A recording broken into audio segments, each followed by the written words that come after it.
Welcome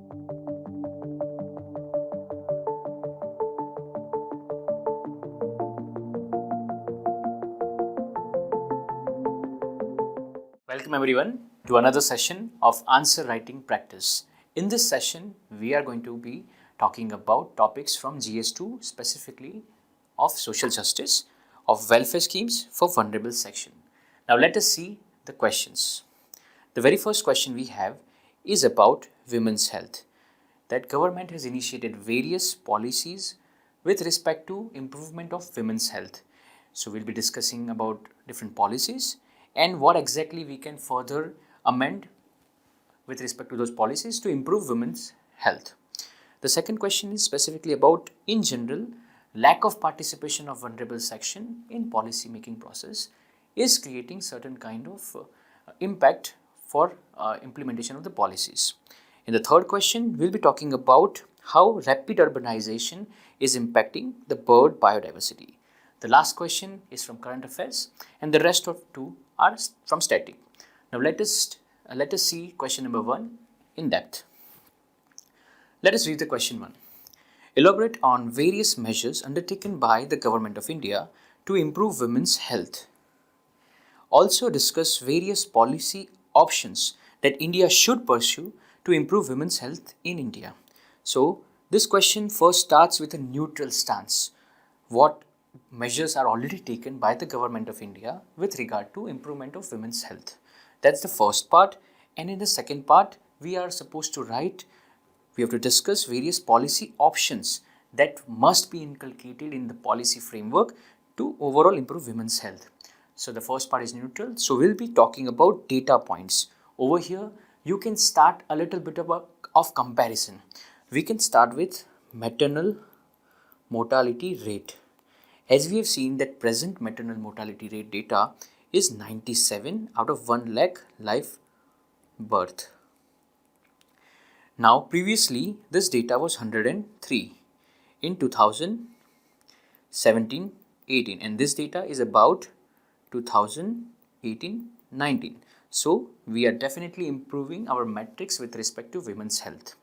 The target is 70 by 2030. Apart from that, we have several reports where India has performed better. We have Global Gender Gap Report of World Economic Forum. This year we are ranked 127. Previously we were 135. So India has witnessed certain jump with respect to global gender gap. But specifically when we talk about health and survival index of this report, India is still performing abysmally. So despite that, let us first see what are the policy measures that Government of India has initiated. We can think of different policies and divide them in different buckets. The first bucket is about institutional delivery schemes. We have Janani Suraksha Yojana, which is promoting institutional delivery mechanisms so that maternal mortality rate as well as infant mortality rate, both of them are under the target goals.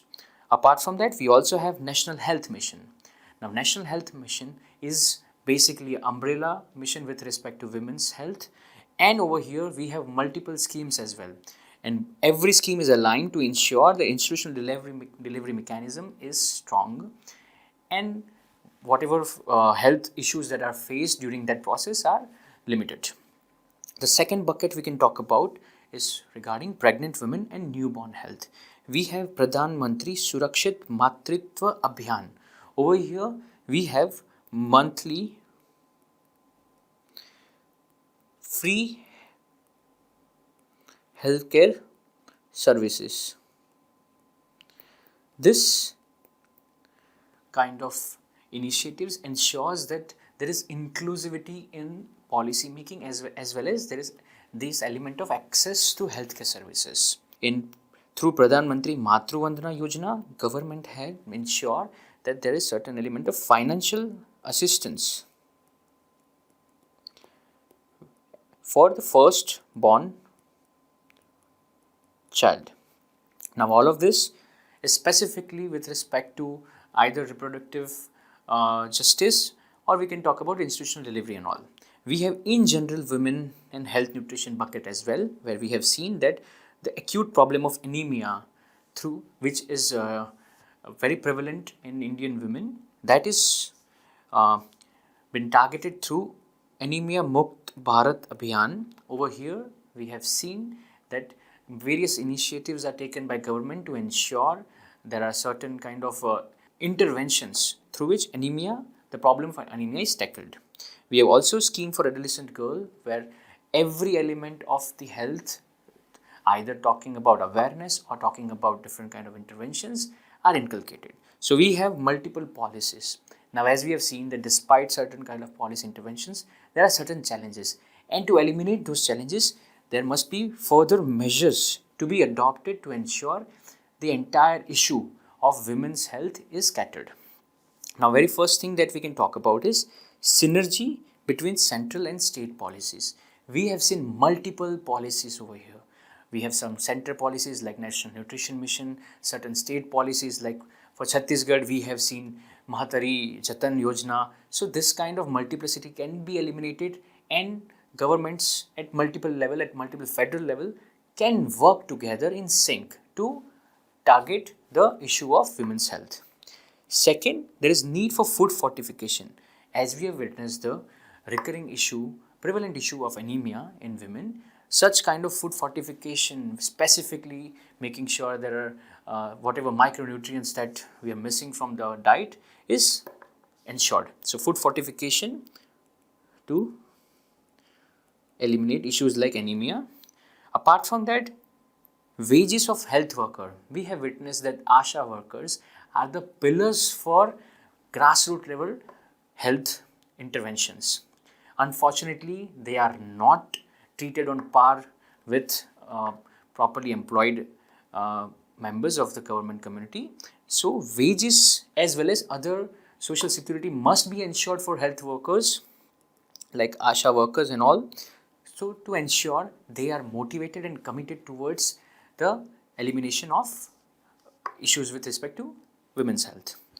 We also must ensure that the mental health of women, which has been quietly ignored for most of the time because due to of certain social stigmas, must also be taken care. There must be specific policies with very viable and smart targets to ensure that mental health of the women is also considered as one of the puzzle piece with respect to women's health. So these are the policy measures. Now in the conclusion part, you have options to write different kind of conclusions. First, you can either talk about how there are multiple policies, and because of that there is complicated framework, and because of such kind of framework every policy is not able to cater and focus properly. Through mission mode approach, they can specifically target and focus the resources to eliminate such kind of health problems. We can also talk about how women's health is very much important for the development, overall development of nation. They can definitely augment the economic participation rate. They can also make sure political representation, can bring various reforms at grassroots level. So you have multiple possibility of the conclusion for this answer. Now let us see how exactly you can use the model answer for your answer writing. Well, you can start with the forums, World Economic Forum's Global Gender Gap Index report. Then you can talk about policy interventions that government is doing. Similar buckets can be made and further schemes can be explained. With respect to policy measures to be adopted, you can talk about different elements like synergy, health worker, food fortification. We talked about how anemia is prevalent among women, so such kind of nutrition based approach is also needed. We can also talk about mental health of the women, awareness as well as remedies and destigmatize mental health issues. In the conclusion, we talked about how there are multiple schemes and there needs to be make sure that the entire operation is run through a mission mode. So that's it for question number 1. Now let us go to question number 2. Let's read the question. Lack of active involvement of vulnerable section impacts the effectiveness of welfare scheme in India. Highlight the challenges and suggest measures for enhancing participation of vulnerable sections in policy process. we have seen that there are multiple schemes with respect to vulnerable group, be it disability or be it tribal groups, or we can talk about groups based on gender. We have witnessed that despite various welfare schemes, lack of active involvement of a vulnerable group section population impacts the efficiency as well as quality of the policy. So in the introduction, you can start with how there are multiple policies and schemes with respect to welfare of vulnerable section. Then you can transition to a line where you talk about requirement for their active participation. Now let's come to the question again. We can break down to understand how to approach the body. Firstly, you can talk about why active involvement is needed in the body 1 over here. In the body 2, you can talk about the challenges, and in the body 3, you can talk about the measures. So this is how you can divide your answer and make sure you put down relevant points. Now let's go to the body 1. The body 1 will talk about how active involvement of vulnerable section is crucial. So firstly, it will enhance the program's relevance. You do understand when we try to inculcate different stakeholders, every stakeholder tries to bring out the relevant context. When we inculcate vulnerable group sections population, they will bring down whatever the contextual issue they are facing. So whenever the policy is in making, they will ensure that their issues are catered properly. So context is something that comes through their participation. Apart from that, when we're talking about promoting ownership and empowerment, we're talking about accountability. Over here, when they are involved, they will definitely feel that they are in charge of solving this problem. Such kind of push towards leadership skills not only ensures that they are bringing the right solutions, but also ensures that they are making sure that the entire process is to ensure social welfare of their community. So that kind of ownership and leadership can also help with respect to the efficiency of the policy. Apart from that, the element of effective implementation can also happen. When they are directly in charge with respect to the process of making the policy, they know what exactly is happening at the grassroots level. They live there, they are residing there, so they can definitely make sure whenever there is implementation of the policy, or if there is any mismatch between the goals aspired or the policy implementation, they can voice out their concerns. So you can understand this is a kind of a social audit. The last point you can talk about is promote social cohesion and inclusivity. When they are participating in the policy making process, they are making sure that they are engaging with different community stakeholders. Such kind of engagement augments the inclusivity factor, and whatever social stigma they face because of which they are vulnerable groups, that can also be eliminated. Such kind of dialogues can act as bridge for different communities. So active involvement of vulnerable group section is crucial. Now let's go to body 2. There are certain challenges with respect to the active involvement, that why they are not able to participate in the process. So very first thing you can talk about is limited awareness. As they are excluded from the entire idea of policy making process, they do not know how exactly the entire process operates. Apart from that, they are also not able to understand what are the governance structures and all, and because of such kind of complicated mechanisms, they are generally not aware how to participate. Then we can talk about administrative challenges. Most of the policy making process is done by bureaucracy. Now bureaucracy has a fixed structure where every member, either through career transitions or through political connections, are part of the policy making process. Now whenever there is certain kind of demand for local stakeholder to be involved in the policy making process, administrative hurdles can arise because of certain kind of resistance. So bureaucracy becomes a prominent challenge here. The third point we can talk about is exclusion and discrimination. We mentioned that how there is certain kind of social stigma, social discrimination associated with vulnerable groups. that leads to their exclusion, and also they are discriminated. They are not treated on par equally with different members. So whenever there is a formation of policy making communities, they are not treated on par, and they are thus not allowed to participate in certain kind of processes. And lastly, there is element of digital divide. As the government is pushing towards digitalizing different welfare schemes, policies, those who are not able to access the digital tools, either hardware or the software or the internet, they are not able to access or get information relevant to how to participate in the policy making process.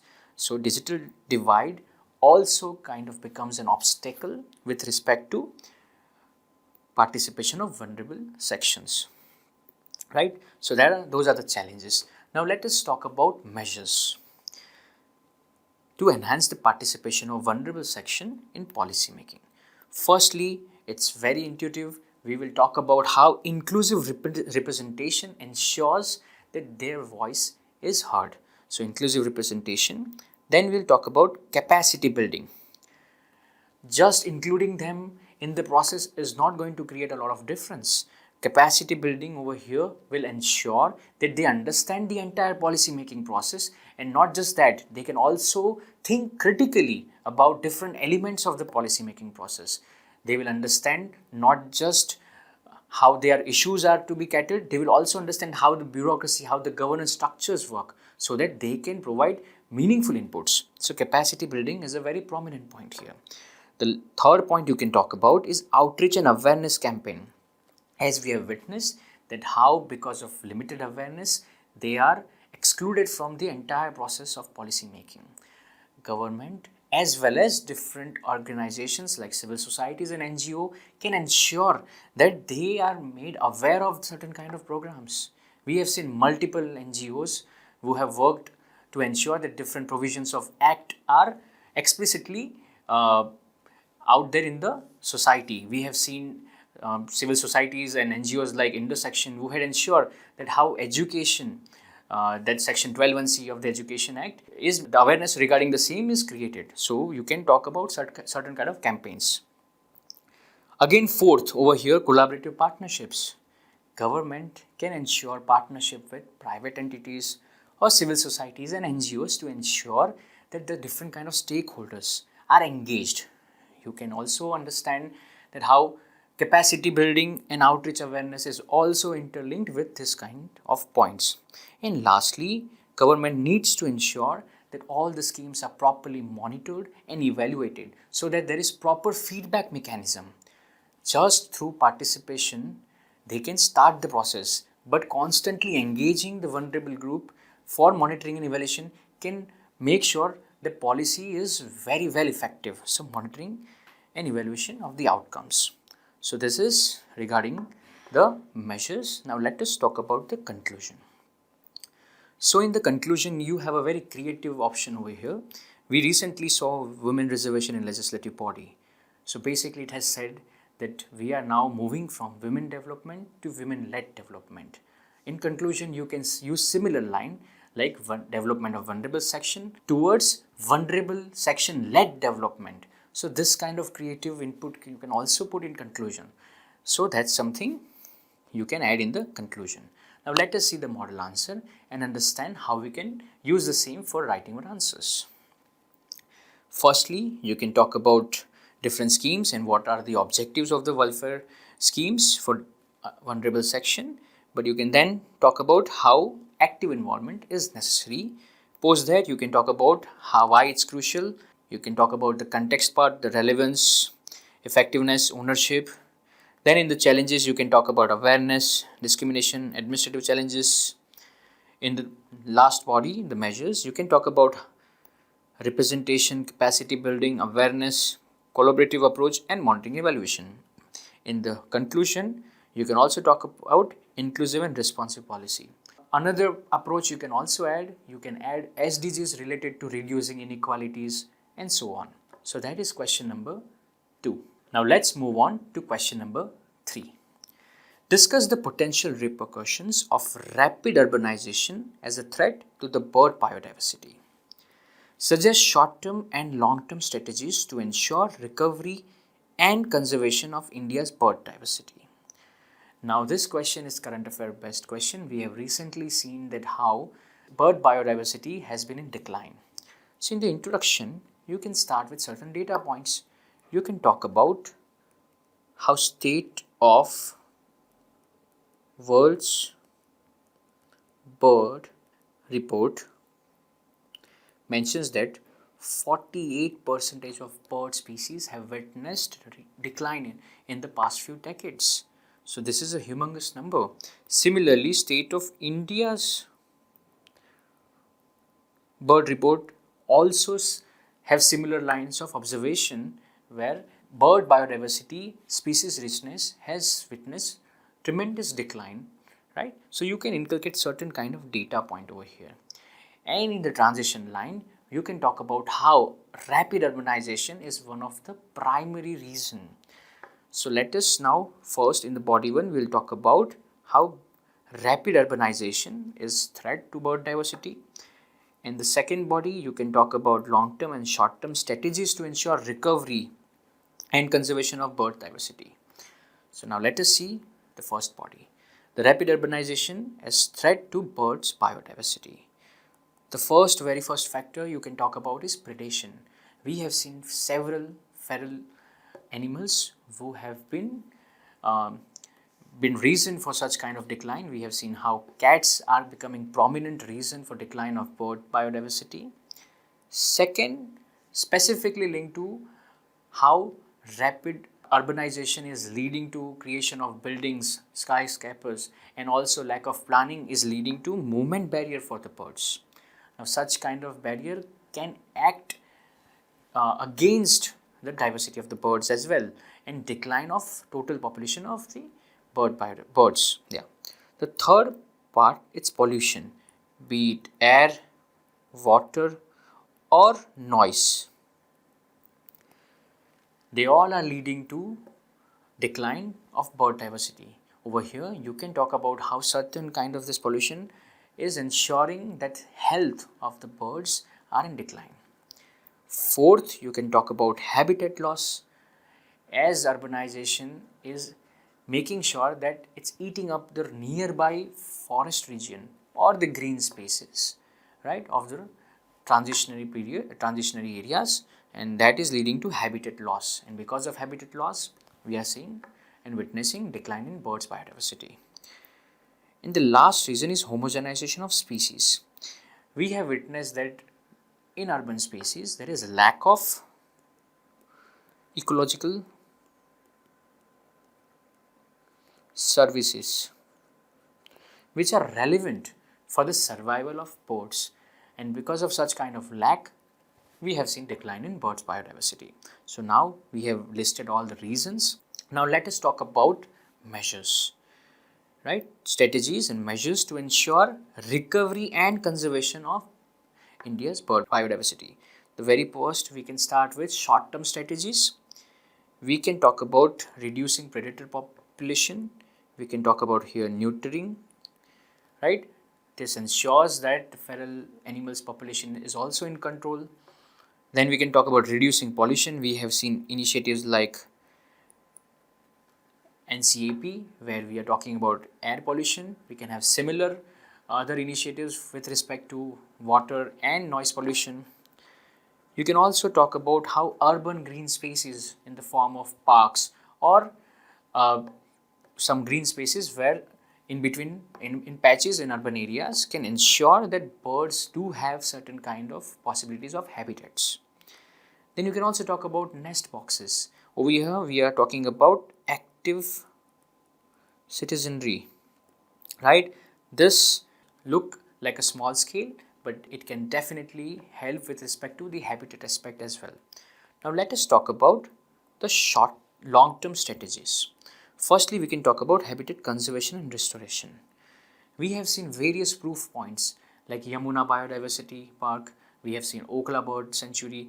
They are located within the urban spaces. Such kind of habitat restoration and conservation can augment the support for biodiversity. You can also talk about how research and monitoring can give us trends of decline, as well as help us understand that what specific measures need to be taken care for conservation of birds. Green infrastructure. We are now witnessing urban spaces not just having green patches, but also buildings are ensured that they have certain kind of infrastructure catered to with respect to how they can help with the habitat of the birds. And the last is native plant landscaping. Over here we are making sure that ecological services which were eliminated because of the rapid urbanization are ensured.